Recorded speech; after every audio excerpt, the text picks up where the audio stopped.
अध्ययनरत भाइ बहिनीहरूलाई शुभकामना दिने उद्देश्यले सञ्चालित यस कार्यक्रममा मैले पनि गजल भनेर भाइले भन्दै छन्। मैले चाहिँ एउटा कविता लिएर आएको छु। कक्षा 11 का भाइ बहिनीहरूलाई स्वागत गर्ने र सान्दर्भिक कविता रहेको छ। मेरो कविताको शीर्षक रहेको छ नयाँ सपना देख्नु है।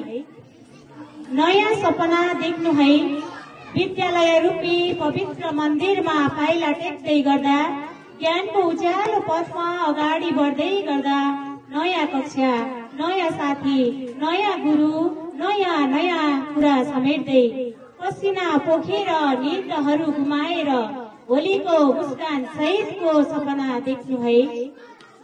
भोलिको मुस्कान सहितको सपना देख्नु है। चार पर्खालले छेकेको सानो कक्षा कोठामा, चार पर्खालले छेकेको सानो कक्षा कोठामा ठूला ठूला विचार जन्मिन्छन्, क्रान्ति र इतिहास लेखिन्छन्। यो देशको मुहार फेर्न एक व्यक्ति काफी छ। हो सुन्दर भविष्य बनाउने मुख्य हतियार यही किताब र काफी छ। हो सुन्दर भविष्य बनाउने मुख्य हतियार यही किताब र काफी छ। अनुशासनलाई कायम राख्दै, गुरुहरूको आज्ञा पालन गर्दै, अनुशासनलाई कायम राख्दै, गुरुहरूको आज्ञा पालन गर्दै, आफ्नै क्षमतामा विश्वास राख्नु, अँध्यारो हटाउनु, सुनौलो बिहानीको आशामा हिम्मत नहार्नु है, सफलता मिल्नेछ यो यात्रामा। हिम्मत नहार्नु है, सफलता मिल्नेछ यो यात्रामा। बल्ल बल्ल 10 कक्षा पास गरेको, बल्ल बल्ल 10 कक्षा पास गरेको, नयाँ कक्षा 11 मा भर्ना भएको। सबै साथीले आइफोन बोक्छन्, मलाई पनि किनिदेऊ न आमा नभन्नु है। साथीहरू सबै बाइकमा आउँछन्, मलाई पनि स्कुटर किनिदिनु न बुवा नभन्नु है। तिम्रै लागि आमाले कति रात भोक बोक्दै बसेकी छिन्, तिम्रो आँखामा खुसी हेर्न आफ्ना सपना गुमाएकी छिन्। तिम्रा बाबाका पसिनाले भिजेका कमिज अनि च्यातिएका जुत्तामा तिम्रा खुसी लुकेका छन्। अब तिम्रो पालो आयो है, अब तिम्रो पालो आयो है।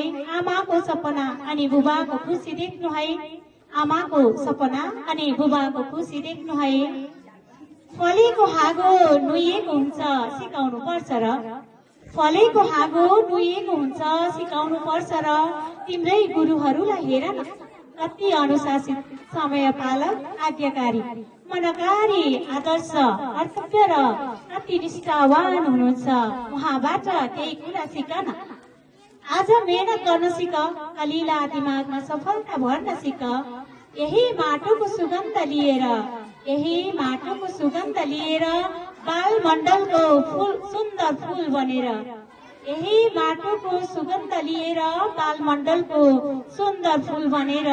तिम्रै आमा बाबा र तिम्रै गुरुलाई, तिम्रै आमा बाबा र तिम्रै गुरुलाई आधार बनाउँदै हारको अन्त्य जितको सुरुवात गर्दै, हारको अन्त्य जितको सुरुवात गर्दै संसार चिनाउने नयाँ सपना देख्नु है।